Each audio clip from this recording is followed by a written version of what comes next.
Primeiro, agradecer aí o convite, né, do diretor executivo do Fundo Nacional do Darcio, né, em seu nome, toda a equipe do Fundo, Darcio. Agradecer. Para quem não me conhece, sou Richard Ramida, né, sou secretário municipal de saúde de Pirenópolis e estou como presidente do CONASEMS.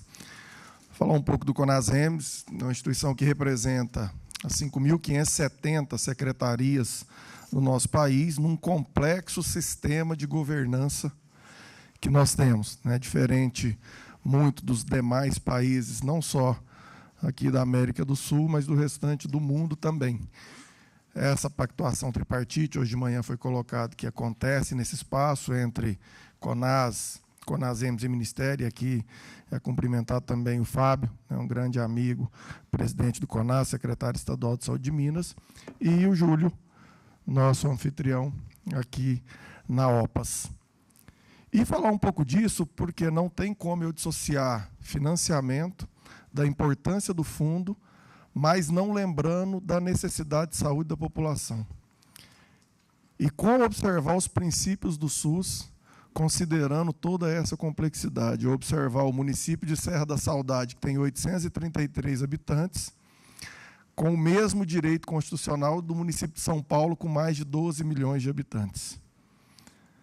Eu pensar num município totalmente urbano, que eu pego São Lourenço, Minas, que tem 42 quilômetros quadrados, a pegar Altamira, no Pará, que um distrito rural dela fica a mais de 1.000 quilômetros de distância da sede do município. E como garantir acesso? Como garantir a execução de recursos? E aí ia falar um pouco, né, desses desafios, o que nós temos avançado. Aqui nós temos, né, várias pessoas experientes, então aqui mais é a gente trocar essa experiência, um pouco dessa nossa angústia, desse nosso desafio de fazer saúde pública nesse imenso país chamado Brasil. E aqui trazer um pouco da importância que nós temos do Fundo Nacional de Saúde. Eu tenho o FPM, que é uma das principais fontes de receita dos municípios, do Executivo Municipal e o Fundo de Participação do Estado. E quando eu tenho, aí em rosa, está o Fundo Nacional de Saúde das nossas transferências.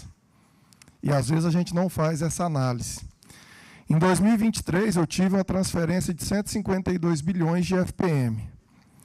Eu tive 129 de Fundo de Participação do Estado. Eu tive 123 do Fundo Nacional de Saúde.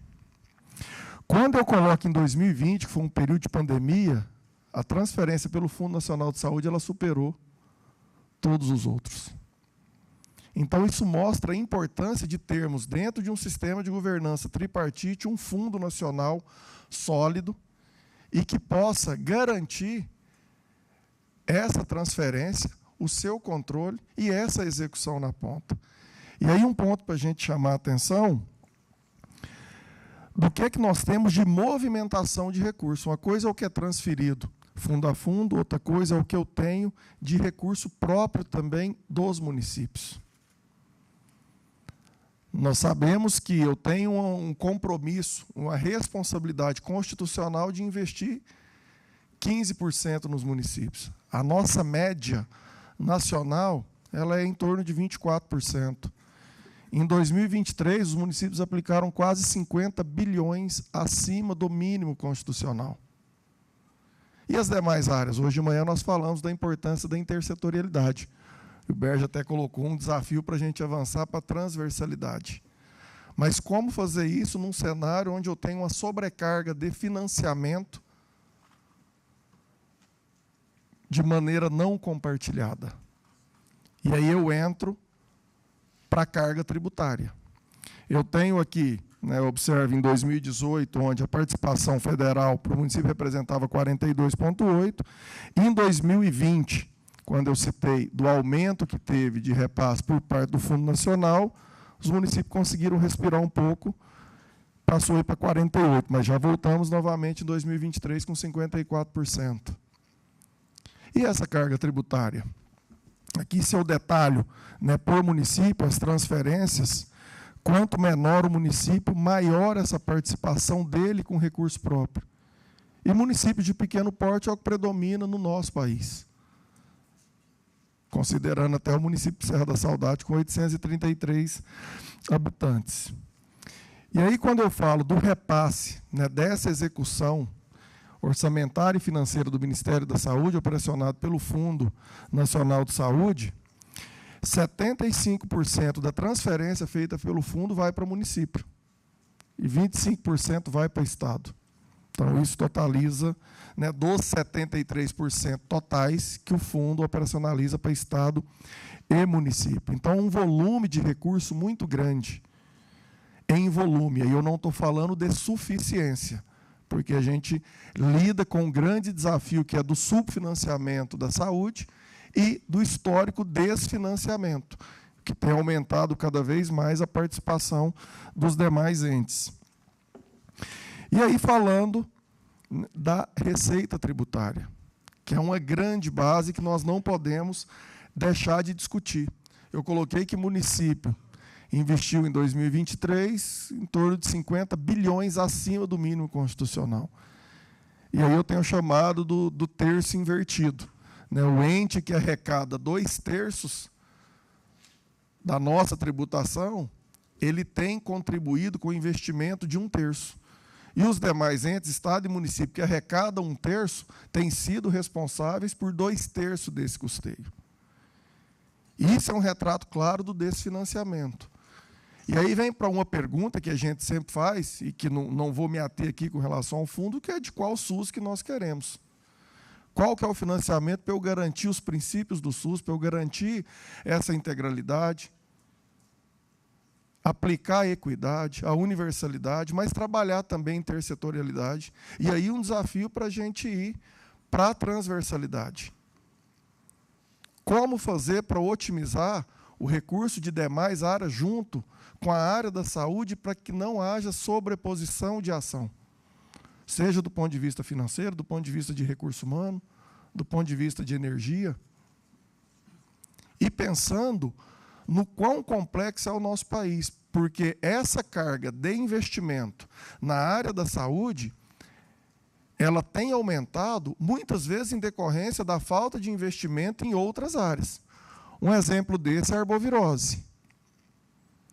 Quando eu não tenho investimento em saneamento, a saúde vai responder sendo responsabilizada pelo enfrentamento à dengue.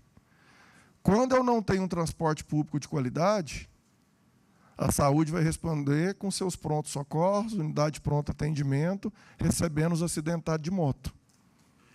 Moto essa que recebe incentivo fiscal para a sua produção. Então, de qual sistema que nós estamos falando? E aí, quando eu tenho, na representação, né, na porcentagem do PIB, de 32% dessa receita tributária, 22% é de arrecadação federal, 8% é estadual e 2% é municipal. Então, fica cada vez mais desafiadora a questão do desfinanciamento e dessa concentração. E como trabalhar? E aí eu vou colocar num dos pontos do nosso desafio de haver uma movimentação que seja suprapartidária, que seja de pertencimento do Sistema Único de Saúde por parte da população. Porque a saúde acontece no território municipal. E aí eu tenho vários vetores de desafio para o gestor. Um dos primeiros desafios que eu tenho é a rotatividade de gestão. E ela é nos 3 entes. E essa rotatividade de gestão, ela gerava uma fragilização cada vez maior na sequência do planejamento e da execução das políticas. E aí nós tivemos alguns avanços com relação ao Fundo de Saúde. Falei da magnitude que é, da dimensão e da responsabilidade que tem o Fundo Nacional, assim como tem os 26 fundos estaduais e o fundo aqui do Distrito Federal, e os fundos municipais de saúde nos 5.570 municípios brasileiros. E aí nós tivemos a unificação dos blocos, com bloco de manutenção e bloco de estruturação, onde eu tinha uma fragmentação muito grande, as famosas caixinhas, o que dificultava essa execução, ela dificultava o planejamento e ela não atendia à necessidade de saúde da população. Então, esse ponto ele foi uma virada de chave para simplificar do ponto de vista operacional, para que eu tivesse uma separação definitiva, né, e inequívoca do fluxo orçamentário e financeiro, para aplicar e vir ao encontro, de fato, da necessidade de saúde do território. Eu tendo uma flexibilização do fluxo financeiro na execução desses recursos transferidos, e aí um ponto importante, que são os instrumentos de gestão, os instrumentos de planejamento. Isso tem que estar em consonância com o meu plano municipal de saúde, com a minha programação anual de saúde, com os meus relatórios, relatório detalhado do quadrimestre anterior, o meu relatório anual de gestão.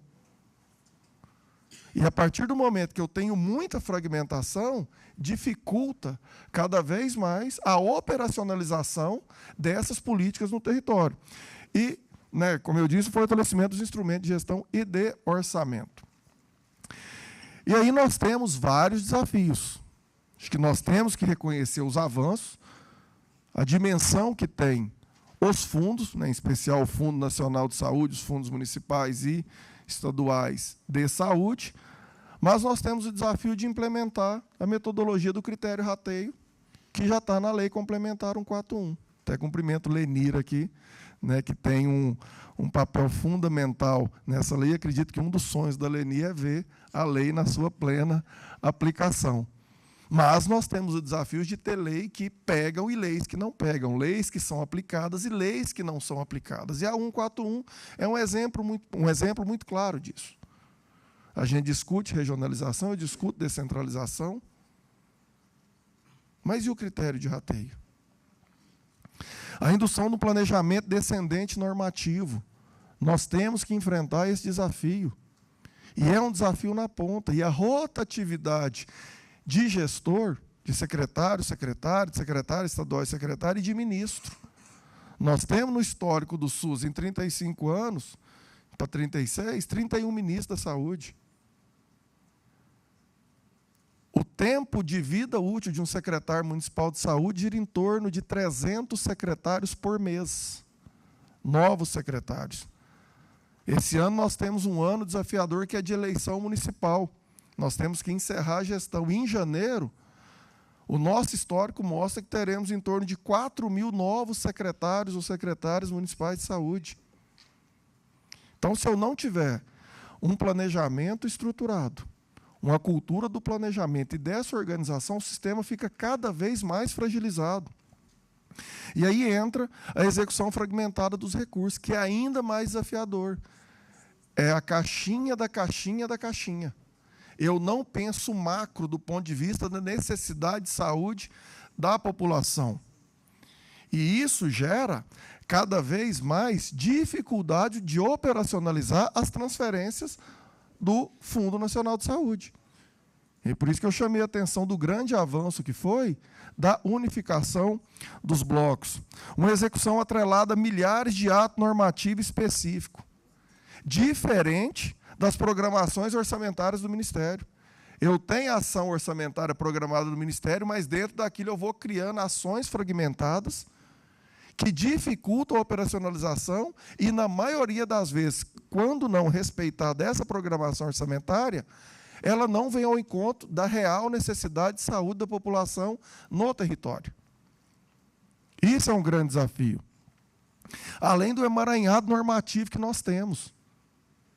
Se tem a dificuldade da gente aplicar, como, por exemplo, a Lei 141, mas eu tenho a Portaria de Consolidação 6, do financiamento, que eu tenho 1.171 artigos e 99 anexos. E para quem é gestor de saúde, ele tem muito tempo para poder se debruçar sobre esse normativo. Eu tenho que lidar com mandado de segurança, que eu vou falar da judicialização. Eu tenho que lidar com toda essa regra fragmentada por não seguir a programação orçamentada do Ministério. E aí, às vezes, de nada adianta o avanço que nós tivemos da unificação do bloco, onde eu olho, do ponto de vista financeiro, que eu recebi no bloco de custeio e investimento, manutenção e estruturação, mas eu tenho um emaranhado de caixinhas que eu não consigo aplicar e que não se adequa e não atende à minha necessidade de saúde no território. E o que é que isso causa? Um empossamento de recursos. Porque eu não tenho necessidade, e aí é um ponto que nós temos que sempre alertar. Porque passa a falsa impressão de que saúde tem dinheiro. Mas ninguém observa a responsabilidade que a saúde tem. E aí, quanto mais regra eu coloque, que essas regras não atendem à minha necessidade, começa a me dar insegurança administrativa, jurídica, contábil, orçamentária e financeira de execução. Em alguns casos, eu prefiro deixar aquele recurso em conta e utilizar do meu recurso próprio, que, entre aspas, é mais simples de usar. Mas, por outro lado, eu tenho a insegurança da visão do controle externo. Qual que é a visão? A partir do momento que eu tenho um normativo fragmentado, para determinadas ações fragmentadas, e que, na maioria das vezes, não vem ao encontro do que está no meu planejamento, dos meus instrumentos de gestão, mas o órgão de controle ele tende a olhar aquele normativo que foi colocado. E com aquela visão, não dá ponta. Como eu explicar que eu pago o aluguel de uma casa para uma unidade básica de saúde de R$5.000 e um outro município paga R$1.000? Mas eu não observo a característica do município. Um é um município turístico, que eu não tenho disponibilidade de imóvel, e o valor de mercado daquele município é aquele. E o outro não. Mas eu olho o final, não. O objeto é a locação de um imóvel para implantação de determinada equipe ou de determinado serviço. Esse é um desafio que nós temos que ter. A pandemia mostrou muito isso. Tanto é que vários normativos, leis, para flexibilizar a utilização de recursos que estavam empossados em conta justamente pela insegurança. Eu explicar que um mês antes da pandemia, em fevereiro de 2020, eu pagava R$5 numa caixa com 100 máscaras, e 3 meses depois eu pagava R$2 cada máscara, o gestor ele corre o risco de quem for analisar a sua conta não ter vivido a pandemia.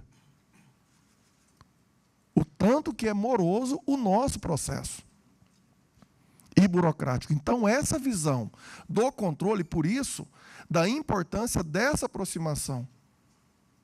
E a partir do momento que eu tenho um fundo estruturado e que espelhe a organização dos demais fundos, fundo estadual e fundo municipal, lembrando que são entes autônomos, com a sua responsabilidade, na sua autonomia, o que caracteriza essa autonomia é a sua necessidade de saúde na ponta. A nossa relação tripartite é um dos grandes diferenciais na governança, é a não hierarquização. Não tem submissão do ponto de vista hierárquico e de responsabilidade. Nós temos uma coordenação nacional do Ministério da Saúde, com a responsabilidade de cada ente. Mas isso não significa que um é superior ao outro. Cada um com a sua responsabilidade no território. A judicialização, que tem sido cada vez mais um vetor de desorganização da rede. A partir do momento que gestores de saúde, secretário e secretária, gestores de fundo, ordenadores de despesa, que são da área, não conseguem resolver, e eu preciso da interferência do judiciário, que é quem não é da área, uma certeza eu tenho, que organizado não vai ficar. E esse é um grande desafio. E aí entra para um ponto que eu gosto de chamar a atenção, que é da responsabilidade do cidadão. A gente fala de uma responsabilidade tripartite de financiamento, de execução orçamentária financeira, que é do Ministério da Saúde, representando a União, dos estados e dos municípios. E lá na ponta, essa responsabilidade tripartite entre gestão, usuário e trabalhador. Porque não adianta o gestor receber recurso se ele não operacionalizar de acordo com seus instrumentos de gestão para garantir condição de trabalho para o trabalhador, para o profissional de saúde, para ofertar uma assistência de qualidade para a população, se o gestor não segue e não fortalece esse instrumento de gestão. Também de nada adianta ele respeitar os instrumentos de gestão, construir, disponibilizar, dar condição de trabalho, se esse profissional de saúde, se esse trabalhador também não garante essa assistência para a população. E também não adianta eu garantir esse serviço com um profissional de saúde disponibilizando esse acesso, mas se a população não é corresponsável pelo seu cuidado e o autocuidado.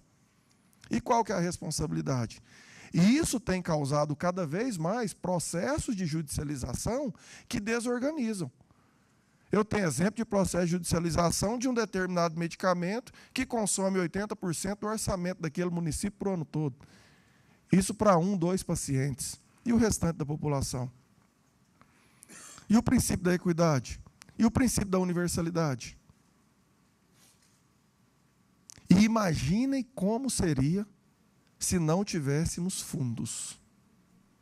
Se eu não tivesse um Fundo Nacional de Saúde estruturado, se eu não tivesse um Fundo Estadual de Saúde, se eu não tivesse um Fundo Municipal de Saúde. Assim como que nós vivemos na pandemia, o que seríamos de nós se não tivéssemos o SUS? Temos desafios, temos dificuldade, mas nós temos que resgatar a resiliência do sistema. E uma grande marca do Sistema Único de Saúde é a transferência fundo a fundo. É o que nos garante previsibilidade, é o que nos garante segurança. E que não é a transferência fundo a fundo que vai resolver o nosso grande desafio e problema de subfinanciamento e desfinanciamento. E eu ainda acredito que, se não fosse a transferência fundo a fundo, essa discrepância seria ainda maior. Sem esse regramento. E aí eu tenho um outro vetor de força, de um impacto, de prejuízo, de um potencial igual ou até maior do que a judicialização, que são emendas parlamentares. E aí volta na pergunta de qual SUS que nós queremos, qual Sistema Único de Saúde brasileiro que nós queremos. Onde eu tenho um aumento cada vez maior de emenda parlamentar, que não me garante recurso novo para a saúde e que, na maioria das vezes, desorganiza a minha rede. Desorganiza o processo de regionalização, desorganiza o acesso a serviços de saúde, porque não é respeitada a necessidade de saúde do território. Eu desconsidero os instrumentos de planejamento que, com tanta luta, nós temos o desafio de aprimorar e de implementar de fato em todo o território nacional. Não adianta o esforço que é despendido para eu ter uma unificação de bloco, um fortalecimento dos fundos, se eu venho numa indicação de uma emenda para determinado serviço, para determinada região, que não tem aquela necessidade, não tem a capacidade de execução, e que vai desorganizar toda essa rede. Então, são alguns pontos que, se não fosse a transferência fundo a fundo, ela estaria pior.